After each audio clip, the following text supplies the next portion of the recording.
Welcome to Penrose Learning, where we make understanding easy. In this video, I will show how to make whipped cream easily at home. To begin, gather your essential ingredients: 1 cup of very cold heavy cream, 1 to 2 tablespoons of powdered sugar, and 1 teaspoon of vanilla extract. Having your equipment, like the mixing bowl and whisk, thoroughly chilled is also crucial for success. This simple preparation sets the stage for perfectly fluffy whipped cream every time. Chilling your equipment is a secret weapon for perfect whipped cream.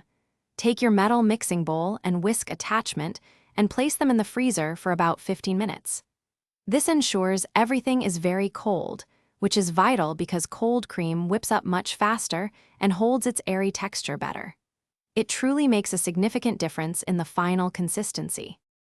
Now for the fun part, whipping. Pour your 1 cup of chilled heavy cream into the cold bowl.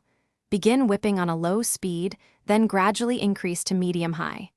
As the cream starts to thicken, slowly incorporate the 1 to 2 tablespoons of powdered sugar and 1 teaspoon of vanilla extract. Keep an eye on the consistency; it will transform quickly. Continue whipping until you achieve your desired peaks. For a softer, dollopable cream, aim for soft peaks that gently curl. For a firmer, pipeable cream, whip until firm peaks hold their shape. Be careful not to overwhip, as it can quickly turn into butter. Enjoy your fresh whipped cream immediately, or store any leftovers in an airtight container in the refrigerator for up to 3 days. Thanks for watching. If this was helpful, leave a like and consider subscribing. See you next time.